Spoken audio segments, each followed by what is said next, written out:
Aim right, achieve big at KR Mangalam University.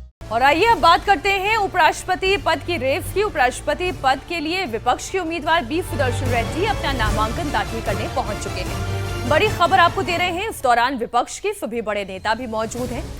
Sonia Gandhi समेत 80 सांसदों ने बी सुदर्शन रेड्डी के नामांकन पत्र में प्रस्तावक के रूप में दस्तखत किए हैं। इस दौरान विपक्ष अपना शक्ति प्रदर्शन करेगा। सुदर्शन रेड्डी के नामांकन के दौरान राहुल गांधी भी मौजूद रहेंगे। राहुल गांधी बिहार में इन दिनों वोट अधिकार यात्रा निकाल रहे हैं, लेकिन नामांकन के बाद वो वापस से आज शाम को अपनी यात्रा में शामिल हो जाएंगे। आज उपराष्ट्रपति पद के नॉमिनेशन का आखिरी दिन है। कल एनडीए के उम्मीदवार सीपी राधाकृष्णन ने नामांकन दाखिल किया था। तस्वीरें लाइव इस वक्त आपके सामने हैं। राहुल गांधी दिखाई दे रहे हैं, उनके बगल में संजय राउत दिखाई दे रहे हैं, शिवसेना यूबीटी के सांसद हैं, और वहीं मल्लिकार्जुन खड़गे, और ये नॉमिनेशन फाइल करते हुए तस्वीरें पी सुदर्शन रेड्डी की। सोनिया गांधी भी यहाँ पर मौजूद हैं। एनसीपी जो कि इंडिया ब्लॉक का गठन दल है, उनके नेता शरद पवार भी यहाँ पर मौजूद हैं। ये तस्वीरें आप देख रहे हैं, बी सुदर्शन रेड्डी आज अपना नामांकन दाखिल करने के लिए पहुंचे हैं और पूरा इंडिया ब्लॉक उनके साथ है। इंडिया ब्लॉक के तमाम बड़े नेता उनके साथ हैं। मल्लिकार्जुन खड़गे, राहुल गांधी, संजय राउत तस्वीरों में नजर आ रहे हैं। सोनिया गांधी, शरद पवार, रामगोपाल यादव, तमाम जितने भी बड़े नेता हैं जो अलग अलग घटक दलों से आते हैं, वो इस वक्त मौजूद हैं इस नामांकन के दौरान। कल भी आपने ऐसी ही तस्वीर देखी थी जब सीपी राधाकृष्णन जो कि एनडीए के उम्मीदवार हैं, वो अपना नामांकन दाखिल करने के लिए पहुंचे थे।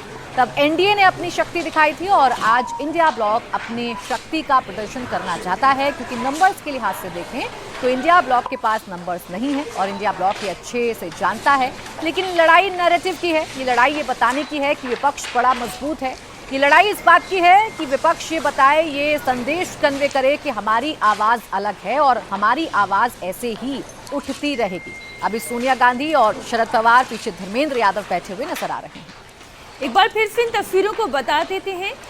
कल ही आपने देखा एनडीए के उम्मीदवार की ओर से यानी कि राधाकृष्णन ने अपना नॉमिनेशन फाइल किया। इस दौरान प्रधानमंत्री नरेंद्र मोदी की मौजूदगी थी, कैबिनेट के बड़े लीडर्स की मौजूदगी थी और एनडीए ब्लॉक के तमाम घटक दलों के नेताओं की मौजूदगी थी।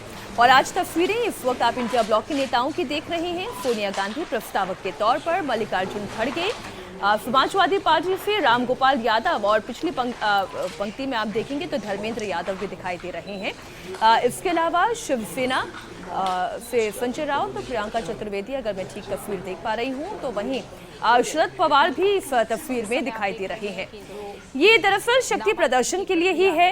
विपक्ष ये जानता है कि संख्या बल में सरकार से विपक्ष थोड़ा कमजोर जरूर है और विजय होना लगभग नामुमकिन सी दिखाई दे रही है। लेकिन चूंकि नैरेटिव की लड़ाई है, दक्षिण वर्सेस दक्षिण की लड़ाई है, ओबीसी वर्सेस ओबीसी की लड़ाई है, तो इस नैरेटिव में विपक्ष पीछे नहीं रहना चाहती है और एक गैर राजनीतिक व्यक्ति को इस पद के लिए चुनकर वो भी एक स्टैंड क्रिएट करने की कोशिश कर रही है, एक नैरेटिव सेट करने की कोशिश कर रही है कि हमारे उम्मीदवार भी सशक्त हैं, मजबूत हैं, दक्षिण से प्रतिनिधित्व करते हैं, ऐसे समाज से आते हैं जो कि पिछड़ा कहा जाता है। सोनिया गांधी जब प्रस्तावक बनी उस वक्त की तस्वीरें भी आपके सामने, हस्ताक्षर करते हुए तस्वीरें इस वक्त आप देख रहे हैं। और पी सुदर्शन रेड्डी उन्होंने खुद राहुल गांधी की तारीफ भी की और मल्लिकार्जुन खड़गे इस वक्त इस तस्वीर में दिखाई दे रहे हैं। क्या चर्चा चल रही है, वहाँ की आवाज़ें तो आप तक पहुँचाना मुश्किल है, लेकिन चर्चाएं सामान्य तौर पर पूरी प्रक्रिया को लेकर ही होती है। हमारी सहयोगी विजय लक्ष्मी इस खबर पर जुड़ गई हैं। सुदर्शन रेड्डी के नॉमिनेशन की तस्वीरें इस वक्त विजय लक्ष्मी हमारे दर्शक देख रहे हैं। कुछ चेहरे हम देख पाए हैं और कौन कौन इस वक्त प्रस्तावकों में शामिल है, दर्शकों को जानकारी दें और डीएमके का स्टैंड भी एक बार क्लियर करें। देखिए, प्रस्तावकों में सोनिया गांधी जो कि कांग्रेस पार्लियामेंट्री पार्टी की चेयरपर्सन है, वो मेन प्रपोजर हैं। उसके अलावा जो उस प्रपोजल को सेकंड कर रहे हैं उसमें तिरुचि शिवा हैं, मल्लिकार्जुन खड़गे हैं। ये तमाम नाम हैं जो इस प्रपोजल को जो है जो जस्टिस बी सुदर्शन रेड्डी की जो वो वो है रामगोपाल यादव, तिरुचि शिवा और मल्लिकार्जुन खड़गे सेकंड प्रपोजर हैं और कांग्रेस की पूर्व अध्यक्षा मेन प्रपोजर हैं। तो ये पूरी प्रक्रिया अभी नामांकन की फिलहाल चल रही है और इस बार जिस तरह से पूरा संपूर्ण विपक्ष एक तरीके से कह रहा है कि ये एक आइडियोलॉजी की लड़ाई है, हालांकि नंबर गेम जरूर विपक्ष के पास नहीं है। 392 के करीब की संख्या विपक्ष के पास है, तो वहीं सत्ता पक्ष के पास 427 के करीब सांसदों का समर्थन है। ऐसे में लगता नहीं कि कोई भी तकनीकी तौर पर कोई भी दिक्कत परेशानी जो है वो एनडीए के कैंडिडेट को आने वाली है, लेकिन विपक्ष का कहना है कि आइडियोलॉजी की एक बड़ी लड़ाई विपक्ष लड़ना चाहता है और जिस तरह से सत्ता पक्ष या एनडीए की तरफ से डीएमके को एक धर्म संकट में डालने की कोशिश की गई थी सीपी राधाकृष्णन को उम्मीदवार बनाकर, तो विपक्ष भी वाईएसआरसीपी, बीआरएस और टीडीपी जैसी पॉलिटिकल पार्टीज को, जिसमें से कुछ एनडीए के घटक दल हैं, उनको एक धर्म संकट में डालना चाहती है आंध्रा या तेलंगाना प्राइड के नाम पर। तो वहीं हालांकि डीएमके की जहां तक आपने बात की, तो डीएमके शुरू से कहता आया है कि क्योंकि संघ से जुड़े रहे हैं सीपी राधाकृष्णन, ऐसे में उनकी दावेदारी को या उनके कैंडिडेचर को सपोर्ट करना उनके लिए कोई मजबूरी नहीं है और उनके लिए कोई बड़ा मुश्किल काम ये अपने डोमेस्टिक ऑडियंस को, अपने डोमेस्टिक इलेक्टोरेट को माफ कीजिएगा समझाने की नहीं होगी, ऐसा डीएमके मानती है। बहरहाल तमिल प्राइड के मुद्दे पर जरूर ये कहा गया कि शायद डीएमके के लिए थोड़ी मुश्किल होगी, लेकिन डीएमके के जिन नेताओं से हमने बात की उनको ऐसा नहीं लगता है। बहरहाल एक दिलचस्प मुकाबला जरूर होगा। दक्षिण भारत अगर आप कहें, उपराष्ट्रपति पद के चुनाव की जो मेन बैटल है वो उसकी जो भूमि है वो दक्षिण भारत बन गई है। तमिलनाडु से एक कैंडिडेट है एनडीए के, तो तेलंगाना से दूसरे कैंडिडेट हैं जस्टिस बी सुदर्शन रेड्डी और जस्टिस बी सुदर्शन विजयलक्ष्मी, इस मुकाबले को दिलचस्प करने की कोशिश की गई। साउथ से ही दोनों उम्मीदवार आते हैं, तमिलनाडु से एनडीए के उम्मीदवार हैं, तो वहीं आंध्र प्रदेश से इंडिया ब्लॉक के उम्मीदवार हैं बी सुदर्शन रेड्डी। सबसे ज्यादा नजरें डीएमके पर थी, लेकिन उनके जो सांसद हैं तिरुचि शिवा, वो फ्रंट लाइन में बैठे हुए नजर आ रहे हैं। तो इससे कम से कम विजयलक्ष्मी ये कहा जा सकता है कि जितने भी शक शुबा थे या डीएमके को लेकर जितनी भी बातें कही जा रही थी वो यहां पर अंत होती हैं। राज्यसभा के सेक्रेटरी जनरल बिल्कुल, देखिए तिरुचि शिवा न सिर्फ फ्रंट रो में बैठे हैं बल्कि वो प्रपोजल को सेकंड करने वाले सांसदों में भी एक हैं। उनका नाम है जो इस प्रपोजल को जो है वो सेकंड कर रहे हैं। तो ये डीएमके एक संदेश देते हुए और शायद इसीलिए उनको जो है वहां पर एक सेकंड प्रपोजल की तरफ से इंडिया ब्लॉक की तरफ से रखा गया होगा। लेकिन प्राची, शुरू से डे वन से डीएमके के तमाम सांसदों से जो बातचीत मेरी हो रही थी, चाहे वो कणिमोई हो या बाकी जो वरिष्ठ सांसद हैं डीएमके के, वो ये बात कह रहे थे कि उनके लिए डोमेस्टिक अपने इलेक्टोरेट को समझाना बहुत मुश्किल नहीं होगा, क्योंकि संघ से जिस तरह आते हैं सीपी राधाकृष्णन, तो उनको लगता है कि एक आइडियोलॉजिकल बैटल को अपने इलेक्टोरेट को समझाने में उनको बहुत ज्यादा दिक्कत तमिलनाडु सवाल इसलिए उठा ना, right man in the wrong party, ये बयानात भी जो हैं वो सांसदों की ओर से ही आए थे, इसलिए ये समझना बहुत जरूरी हो गया था कि क्या तमिल प्राइड, तमिल से आने वाले नेता की तरफ क्या कोई झुकाव रखना या ना रखना, ये एक टॉक ऑफ द टाउन बन सकता है।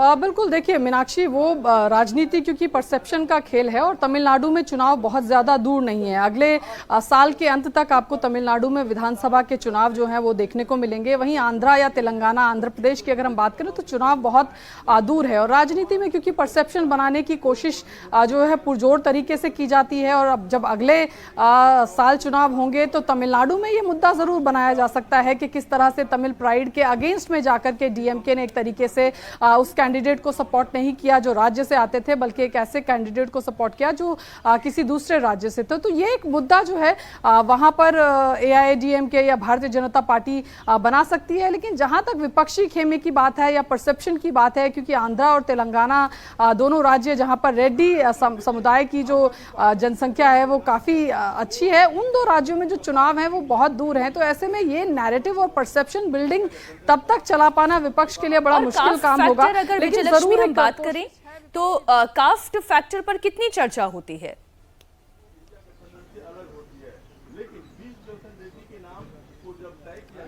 देखिए मीनाक्षी, जो कांग्रेस पार्टी या ऑपोजिशन ने जो बी सुदर्शन रेड्डी को अपना उम्मीदवार बनाया, उसमें एक बड़ी वजह, और रेड्डी समाज से आते हैं, काफ़ी वोकल कम्युनिटी, अगर आंध्रा तेलंगाना दोनों राज्यों की मैं बात करूं तो वहां पर एक वोकल जो है वो कम्युनिटी है। और अभी के जो तेलंगाना के मुख्यमंत्री हैं वो भी रेड्डी समाज से हैं। इससे पहले बीआरएस से अगर हम बात करें तो पहले भी हमने देखा है कि काफ़ी सारे जो हैं इस कम्युनिटी से लोग जो हैं मुखर भूमिकाओं में रहे। आंध्रा हालांकि डिवीजन के बाद थोड़े चेंजेस जरूर आए, लेकिन फॉरवर्ड कम्युनिटी है।